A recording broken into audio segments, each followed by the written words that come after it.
Hey there, my name is Alex King, and this is my friend and student Mark Louderback. And this is our first chess video that we're making together, hopefully of many. Um, we both live here in West Tennessee, in Memphis. Mark lives near Memphis, and I live in Memphis. And um, I am What a a distinction to make for people listening to this video.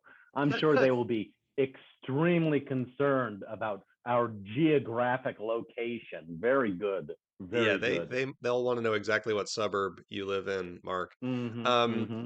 So I am a national master, and I actually just fulfilled the requirements to become a FIDE master. And we're going to take a look at the game that put me over the rating threshold to become a FIDE master.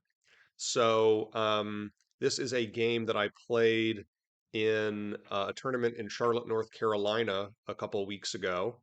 The tournament was a closed invitational tournament for the purposes of IM norms. And I was one of 10 players in my section, which was an IM norm section.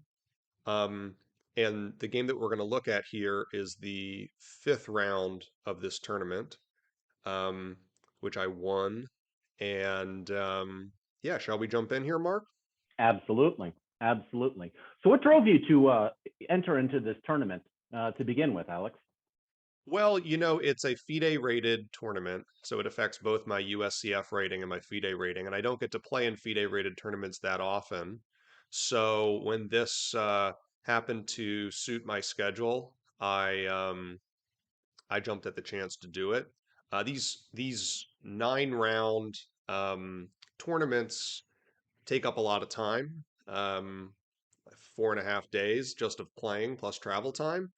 And so, with work and family obligations, I only get to do something like that once or maybe twice a year. So, Mm-hmm. yeah, Mm-hmm. that's why I decided to play. I've played in Charlotte a few times before there at the Charlotte Chess Center, and it's always been great. So, I mean, I knew that they would do a good job organizing the tournament and that it would be fun. So, Well, good. so Good.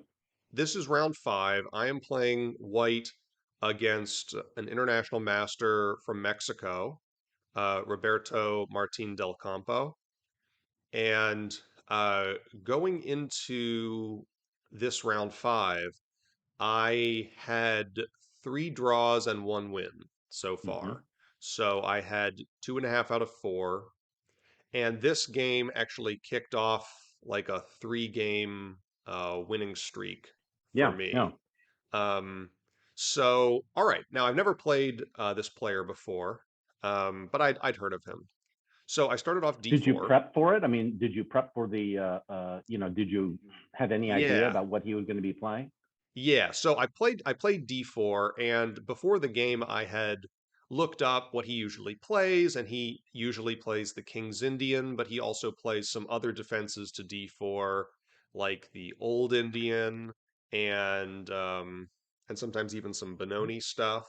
But it seemed like the most likely thing we would get was going to be a King's Indian. So that was one of the main things I prepared for. And he did play the King's Indian, although he played it with not the most common move order. He played d6 on move 2. Doesn't make a huge difference because then he just played g6 on the next move.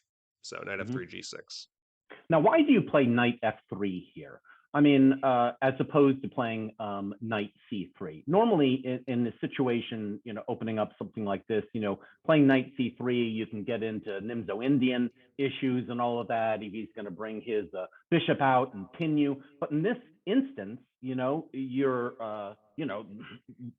not. He's not going to be able to do it. And so it seems as though moving the knight out to gain control of the e4 square, um, that sort of is a natural defense in the King's Indian. So why did you play knight f3? Yeah, so there are many different things that white can play against the King's Indian, and I have played lines where white plays knight c3 and e4 right away. For example, I've played like the classical variation with knight f3 followed by bishop e2. This is like the main line of the King's Indian. I have played it, and it's perfectly good. I've also played some lines where a pawn goes to f3 instead, and white sometimes goes for like a queen and bishop battery, sometimes even castling queenside and trying to pawn storm black on the king side. So I've played a number of different things, but in this game I decided to play a line that I used to play all the time, which is the Fianchetto variation, where I Hmm. Fianchetto my king's bishop here. And this is a line I've played many times before, and I mean it often transposes to knight c3. Often white will play knight c3 and e4 anyway, but there's just a little bit more flexibility with the Queen's Knight. The Queen's Knight could potentially come here or even here if necessary. Although I didn't end up doing that in the game. So okay, so he played Bishop G7, Bishop G2, Castle Castle, and the Fianchetto variation that I played is also very flexible for black. I'm not putting any immediate pressure on the center. I'm not like threatening anything. I'm not threatening to advance further in the center. So black has a wide range of things that he can do as well. And in the game, he chose a line where he brings his queen out early. He played c6, and then I did play knight c3, and then he played queen a5. Hmm. So um, there are a few ideas behind this early queen development. One of them is that the queen could possibly swing all the way over to the king side at some point with queen h5. Um, but another is that black can play pawn to e5 with the queen now protecting it from a5. So there's a few different things. There's a few different ideas behind this queen a5 move. So I think the main move would be to just play like knight b to d7 and support e5 that way with the Hmm. knight and keep the queen flexible. But okay, queen a5 is fine. So I played e4, and actually we're still in my preparation. Okay. Um, so until his next move when he played e5, I actually was not expecting him to play e5 in this position. Uh, some of the games of his that I had looked at before this game in preparation, he had played bishop to g4 here. And so I had done some preparation for this move, but then he played e5. I think it Hmm. was like a spontaneous decision in the game by him. I think he probably sensed that I had prepared for what he usually played, and so he just decided to kind of take me out of my preparation a bit, which is pretty common. I mean, he has a lot of experience in the King's Indians, so Right. it's nothing really to him to play a different variation. He has like a lot of experience in all the different variations. So okay, so he played e5. And so I took the opportunity to prevent him from playing bishop g4 with h3. H3 also prepares developing my bishop to e3 without allowing him to play knight to g4 to harass my bishop. So h3 is just like a good useful move to control this square. Um, Now, again, I think that the most common move here would be to play knight b to d7, but um, in the game he just took on d4, Hmm. and I took back with my knight. So, so that's like the first like structural transformation of the game. By trading these two pawns for each other, black has left me with a sort of long-term space advantage in the center because now my pawns are advanced all the way up to the midpoint of the board, but his most advanced pawns are still just on his third rank. So he's left me with a space advantage here, which is pretty common in the King's Indian for white to have a space advantage. Sure. Sure. Um, Another thing that's happened is that now his D pawn is a backward pawn, Hmm. meaning that it is on a semi-open file and it does not have any friendly pawns that can protect it. Like this pawn has already advanced up, and this pawn had already advanced up and then got traded off.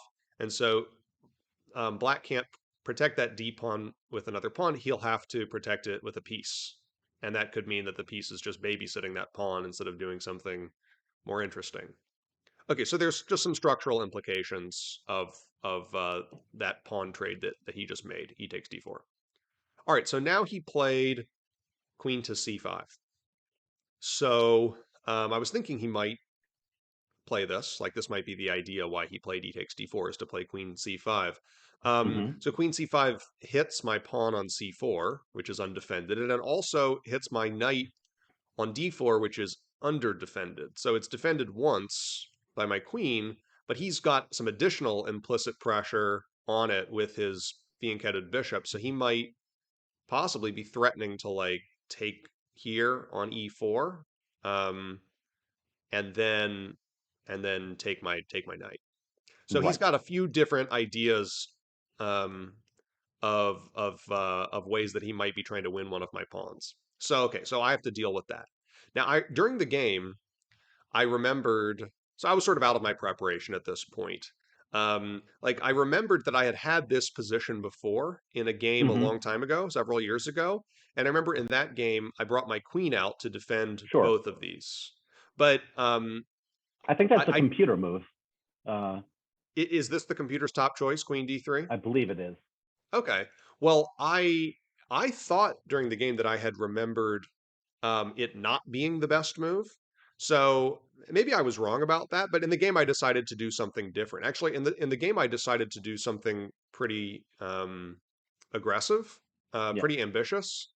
So I played bishop to e3, just leaving Hmm. my pawn hanging here, allowing him to take it for free. The reason that I did that is that so he did take, Yeah. and then I just developed another piece. So basically, I've just sacrificed a pawn for purely positional compensation. So I'm trying to get like a lead in development. I already have a lead in development. I'm going to try to increase my lead in development. I'm going to try to sit on my extra space, and I'm going to try to pressure his weak backward pawn on d6, and I'm going to hope that all of that compensates or more than compensates for the pawn that I have sacrificed. That's my idea here. Now, again, this was not any sort of preparation. This was just like my instinct during the game. It was just my normal, over the board judgment here. Um, so, okay, he moved his queen away preemptively. He moved his queen back to b4. Now, I was ready to attack it with my bishop. I don't think it was strictly necessary for him to run away right away. He might have been able to still just like sort of start to catch up in development or try to catch up in development Hmm. with knight b to d7. But okay, so he ran away with his queen, and I developed my queen. That also protects this pawn, which he was attacking.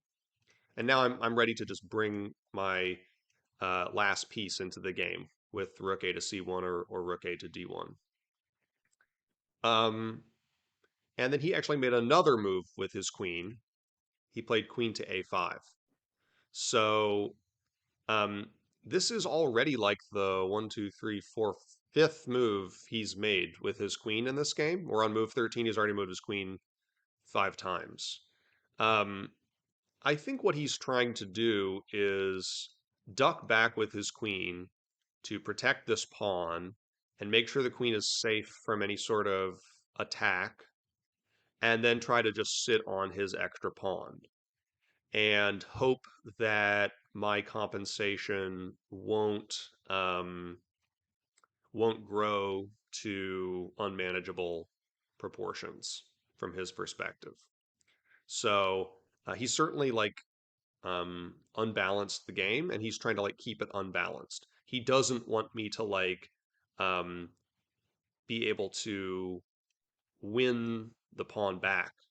He's prepared if I try to win the pawn back to hold on to it, to keep Right. this imbalance that we have, where he's up a pawn and I have compensation, and he's just hoping to outplay me based on that imbalance. Um, you know, uh, he's not actually higher rated than me, as you can see from the ratings. These are our FIDE ratings next to our Hmm. names. Um, so he's not actually higher rated than me, but he has a higher title than me. He's an international master, and Right. I'm just a national master. So I mean, he is used to playing for a win against national masters, and in order to do that, he often has to unbalance the game. I mean, that's part of what playing the King's Indian in general attempts to do: keep the game Yes. unbalanced. Okay, so I just developed my last piece, Rook A to D1, and I am now I am threatening to play Knight to B3 followed by taking this pawn on d6, right? And if I can win Yes. that pawn back, I'll just have a great position. He will Hmm. have no collateral any longer. He won't even have an extra pawn. I'll just have better development and better space in the center for nothing. So, so he played knight to e8 to babysit this pawn here preemptively. But of course, knight to e8 like sort of undevelops his knight and blocks his rook and stuff like that. So, um, it's looking more and more pleasant for me just from a positional perspective. Um, okay, I've been talking a lot, Mark. Do you have any questions so far about anything we've talked about?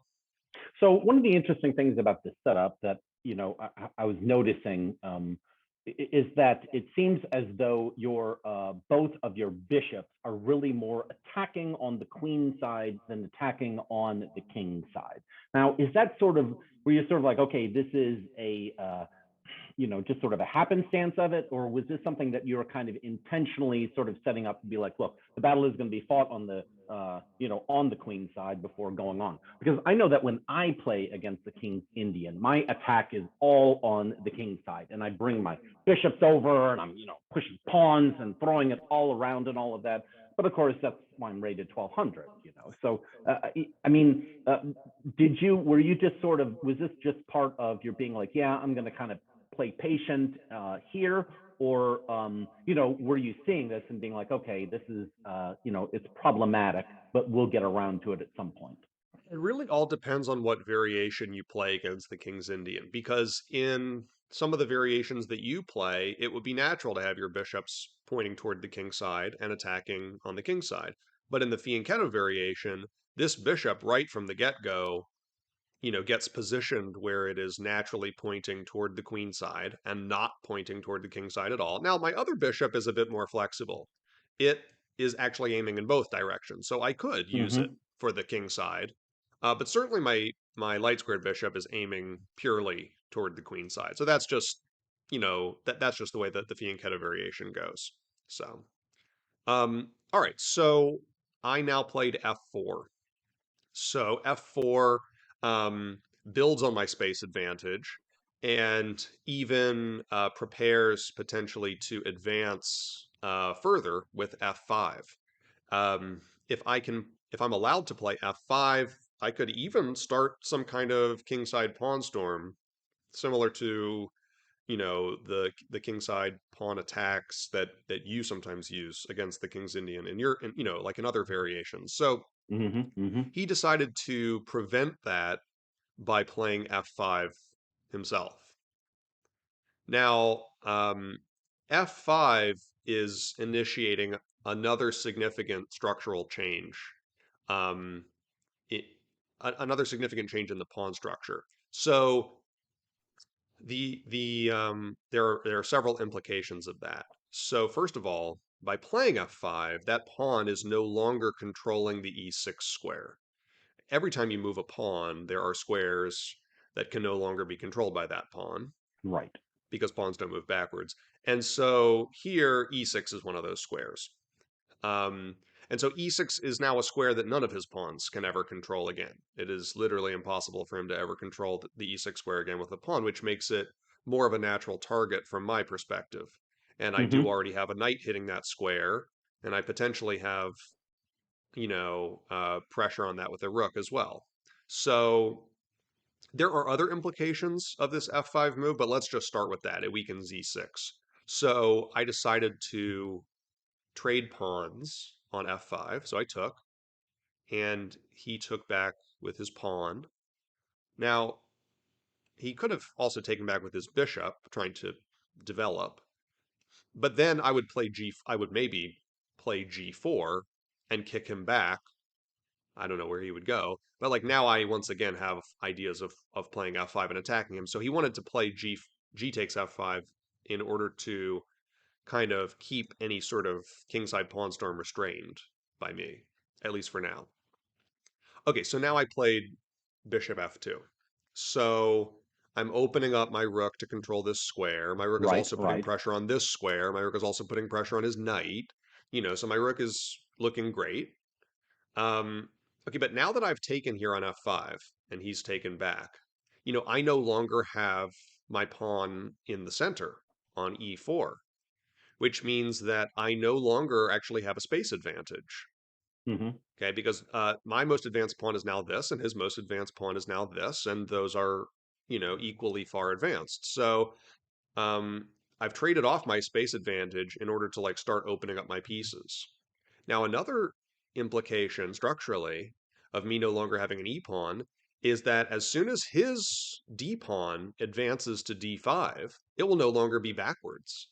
It will be controlled. I mean, it will be defended by his other pawn. So it actually, once it advances to d5, it will go from being a long-term weakness to like possibly his best pawn, and a Hmm. pawn that could even be significantly obstructing my pieces. My knight on c3, my bishop on g2, my queen and rook, doubled up on the d file. So he's improved some of his pawns. He's weakened some squares. The f pawn itself is potentially weak. I mean, there's pros and cons to it, So there's good and bad things. A number of implications to him having played f5. Okay, so I've just played this move, bishop f2, and he played queen to d8. So queen to d8 defends this, defends this, defends this. The queen could perhaps re-emerge here on f6.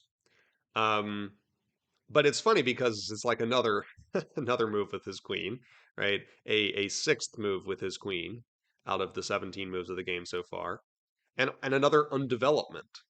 So Yes. he's now undeveloped both his knight and his queen, Hmm. and so his only developed piece is his fianchetto bishop on g7. Compare that to me. I have literally all of my pieces developed.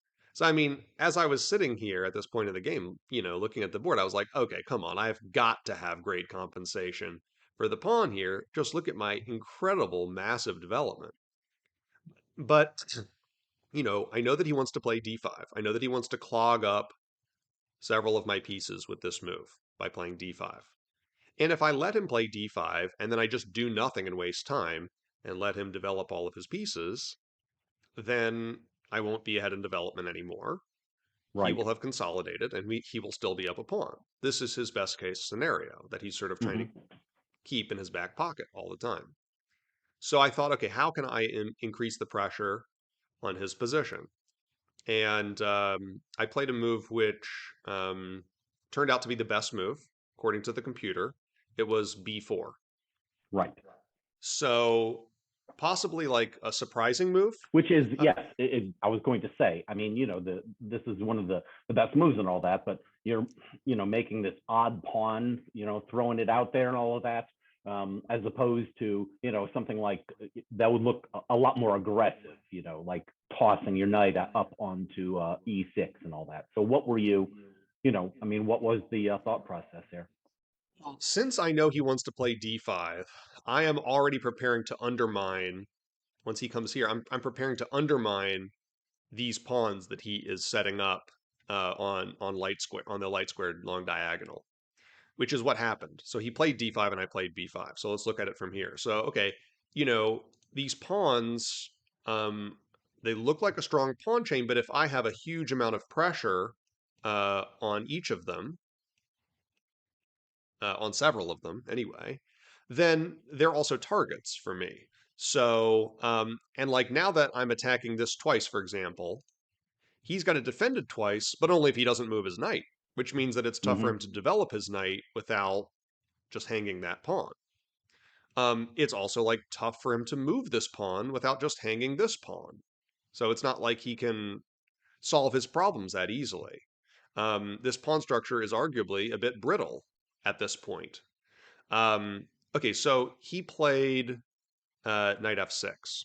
So knight f6 defends this again, and it also prepares to come into e4 to further like clog up some of my pieces, to obstruct the open e file and obstruct the long diagonal and stuff like that. So I played queen to c2. So I am now attacking this for a second time. So the Hmm. f pawn is a potential weakness of his. I'm also putting some implicit pressure on the c6 pawn. Um, and then I'm also opening up my rook to exert some implicit pressure along the d file where his queen is.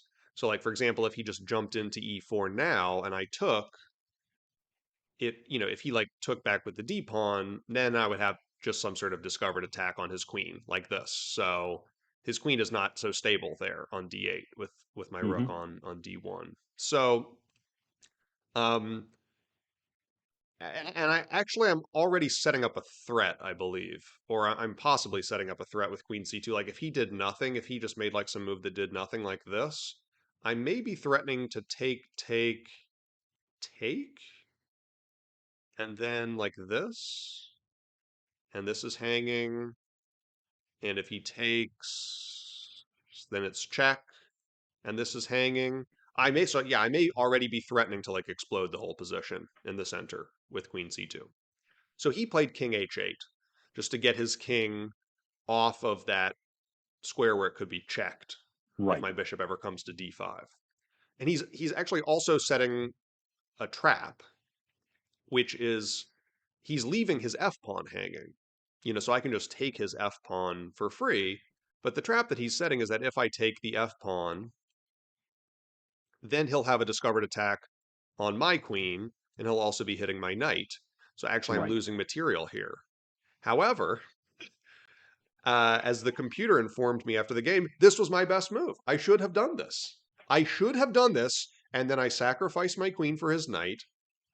I win the queen back, and then I just take here. And so the material situation here is that I have an extra pawn and an extra bishop, and he has an extra rook. But the computer says that the evaluation of this position is like +5, like completely winning for white. So this is what I should have done. I just didn't really take this possibility seriously. And even if I Hmm. had, I'm not sure whether I would have evaluated this position, you know, as impressively as the computer did, because the +5 is pretty good for being down a Yes. point of material like this with the queens off.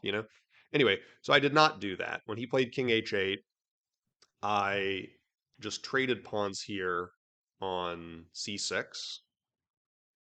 And here I've made my only real mistake of the game. This was like a significant inaccuracy, my next move. I played knight to a4, threatening this pawn, trying to win this pawn.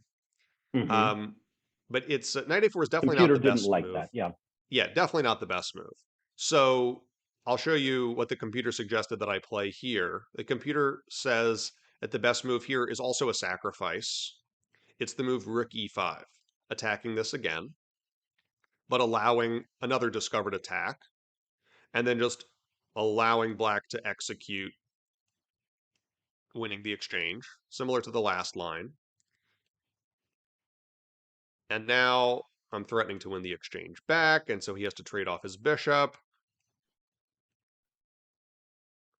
And then we've sort of landed in this position, which is, again, completely winning for white, despite the fact that black is up the exchange and a pawn. So even a bigger material advantage than in that last variation we looked at.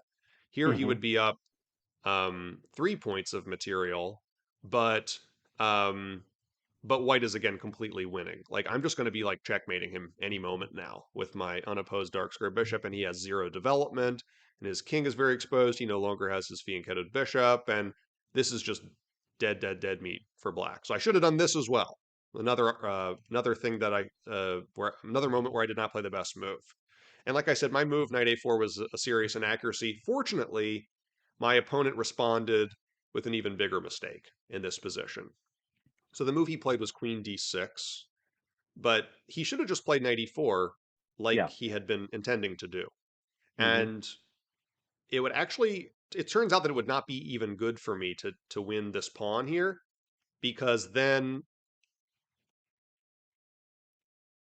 he would just like activate all of his pieces. His pieces just like swarm the board. Everything is coming out. My king is exposed. So it's kind of like, we would both solve our problems if Right. this occurred, in that, like, I would win the pawn back, but then he would develop all of his pieces. And I don't really want us to both solve our problems because his problems are a lot bigger than my problems. So I would love us to both keep our problems that we have because his are a bigger deal. So that's why he should have done that. He should have made this knight e4 move, um, giving back the pawn in order to activate his position. But like I said, he played queen to d6, which is a big mistake. It's a big mistake actually for a pretty primitive reason. So now I can take his pawn on f5, which is what I did. And Hmm. after takes, he doesn't even have knight e4 here, like he had in that other variation we Right. looked at. He doesn't even have knight e4 here because then I would just take, and his queen is hanging for free. I would just lose a piece for him. So he just can't do that, which means he can't do anything to punish me for stealing this pawn over here. So I've stolen back the pawn that I had been down for many moves. I'm no longer down a pawn, but I've retained like all of the positional advantages that I had that were compensating for my pawn deficit. I've got like these strong bishop. I mean, I've got, all my pieces developed, and I've got these strong bishops, which are both just like bearing down on his queen side. Um, I've got like targets in his position. Like, his center pawns are weaker now that he no longer has the support of the B pawn. His remaining pawns are also potentially weak too. Actually, all of his pawns are potentially weak. And of among my pawns, really the only one that's potentially weak is my isolated pawn over here. So So at this basically, point in the game, yeah. I mean, are you really sort of thinking and all that? I am winning.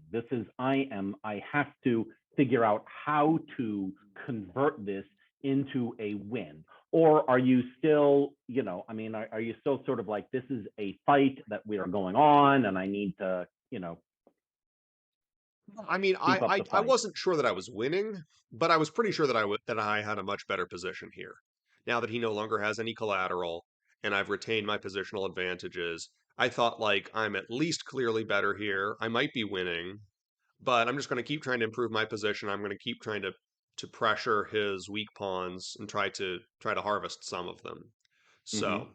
So, so he starts catching up in development. He played knight b to d7. Now I start attacking his pawns, so I played rook e6, which like attacks his queen, and also behind it, the pawn on c6. So he tried to create a diversion with his queen to a3. So he's like hitting this and hitting this. Fortunately, I can just Mm-hmm. defend both of those at once with queen to c2. And now I am again attacking this. I'm attacking it twice, actually. He defended it with his rook, which finally completes development for him. I mean, we're on move Right. 26, and he only just got his last piece developed. Um, so yeah, his idea here is that if I take, then I'll sort of be trading one of my weakness. I'll be trading off one of my weaknesses for one of his weaknesses. In general, I would not like to trade weaknesses. I would just like to take his weaknesses for free without having Mm-hmm. to lose any of my own pawns. So I didn't take. I attacked his queen. So I kicked his queen away from attacking my pawn. His queen has to move. Um, I wonder why I still didn't take this. I think if I take this now, what was I worried about? Maybe this check, and then I have to block like this, and then maybe he comes in and starts bothering me with his knight. I don't know. I mean, this might not be anything, um, but I just didn't even bother taking his pawn. I just brought my knight closer to the center. So I played Right. knight c5. So that like fixes this guy in place so that he's not going anywhere. These pawns, they're passed pawns. They are connected passed pawns. Often Mm-hmm. connected passed pawns are good, but when they're like blockaded and under very close observation, as they are here, then they're not very good. They're just sitting ducks, basically. They're long-term targets. So all right. So he played. Now, of course, he doesn't want to trade knights because then when I take back, I'd be like hitting this I'd be forking his queen and his bishop, so he can't safely take. So he played knight to b6, and I harassed his queen again with rook to b3, and he moved his queen here. He wants to like trade queens with me. Mm-hmm. Um, I definitely don't want to trade queens with him because, again, his queen has proven to be clearly a much bigger liability for him, than my queen is Right. for me. So I would love to keep his queen a liability. So I just moved my queen out of the way. I am, in fact, now threatening to trap his queen with one of these moves, bishop f1 Yes. or rook b4. Either of those would just trap his queen. His queen has no safe squares to move to. He can't even move his queen now. He can't run away with his queen now either. So he has to do some sort of emergency evacuation operation. So he played knight f to d7, which looks like it doesn't address my threat, but he's actually planning to sacrifice his queen. Um, like if I played like bishop f1 here, I Mm-hmm. think he was planning to just give up his queen for these two pieces and then be forking my rooks. And then I'd have to do, I don't know, something like this, at which point he would have like a rook and a knight for my queen. Which, like, okay, I'd be up a little bit of material, but he would have at least solved his queen problem. And he would have maybe even made his pawns better too. So I didn't want to do that. So when he played knight f to d7, I just traded knights. I continued harassing his queen, bishop f1. His queen has to run away. And then I finally started like improving the position of my rooks. My rooks, you'll notice, are both like on open files, Right. while of course his rooks are not on open files. And so one of the best ways to make use of a rook on the open file is to occupy your seventh rank, because that is Right. often where like a lot of tasty candy is. Mm-hmm. And so I do that with my rook, and I'm ready to do that with my other rook too. I'm ready to get both of my rooks, which is what I did. He moved his knight, I played my other rook to e7. So now I'm threatening this, I'm threatening this. So things are just collapsing for him at this point. It's really all because my pieces have been more active than his pieces for like the entire game, and now finally that is bearing fruit. So my rooks are doubled on the seventh rank. So he defended his bishop. I i took his pawn here on a7. So now I am ahead in material. I am now up a pawn. I've been either down material or equal for most of the game, but now I am finally ahead, and there's no coming back from that, from his from his perspective. Okay, so I'm hitting his queen. His queen is again trapped. There's no safe place he can move his queen, but he has this move knight c4, Mm-hmm. again counterattacking my queen. So he's trying to bail out. If I take his queen, he'll take my queen. He'll still be down a pawn. He'll have a bad position, but at least he'll be trying to consolidate from there. But here I played a pretty good move. A pretty I good liked move. this Was move. it a pretty good move? It was a pretty good move. Yeah, I mean, if you look at this position with the computer This will was say an that white has like extremely exciting, just absolutely, Tal kind of move it's a here. cool All move. right. Yeah, but it's not I could have done a lot of different things here according to the computer. I could have played a number of different good moves here. The move I played was pretty cool. It was pretty flashy, but it definitely wasn't the only winning move. But okay, I played queen d4, putting my queen on a hanging square, where he can't take it, because if he takes it, then rook takes h7 is Mm-hmm. checkmate. One of the benefits of my doubled rooks. So yeah, now the tactics are starting to flow. So queen d4. So I'm threatening now to just take his bishop again. He can't take me. He also can't defend his bishop again. He also can't move his bishop. His bishop is dead. So he played c5, counterattacking my queen, but I can just ignore that, which I did. I just took his bishop. And he still cannot take my queen, because rook takes h7 would again be checkmate. Yep. So he tried one last desperate thing, which was queen takes a7. Mm-hmm. Um, so queen takes a7, and again, I probably have multiple winning moves, but the move I played was pretty simple. I played rook takes a7, and this is actually where he resigned, because if he takes my queen, I take back. He's in check, and he doesn't have a way to get out of check besides just jettisoning his pieces here. So like here, I would now be just like up a piece and two pawns and like threatening mate. So yeah, when I played Rook takes A7, he resigned here. It would have been even cooler if he had resigned right after Queen D4. That would be a great final position. But okay, he That's a little resigned greedy, a here. little greedy. So so yeah, this was a very satisfying game. Um it was Oh, not you're my not first going to win of show the us how to tournament. mate from here, from your. What's that? You're not going to show us how to mate Oh from the no, no, position here. I'm sure that there is a forced mate, but it doesn't matter. I hadn't It's an calculated it. 11 move mate, Okay, Alex. got it. 11 Got move it. mate. I'll trust you on See, that if you one. were an IM, you'd be able to pull that off. I guess. Ah, I That's see. the. Got it.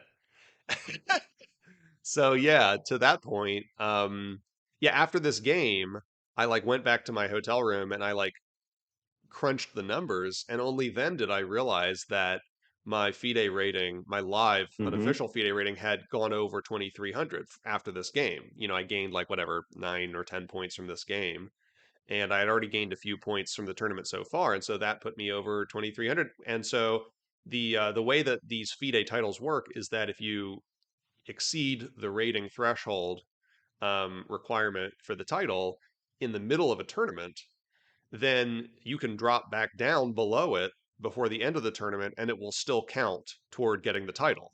So since Right. I had broken 2300 even in the middle of this tournament, everything was secure. Like I could even lose the remaining 4 games and I would still be eligible to become a FIDE master. So that was a huge weight off my mind, not just for the tournament, but for like the past 10 years that I have been working Mm-hmm. toward becoming a FIDE master. I became a national master in 2012.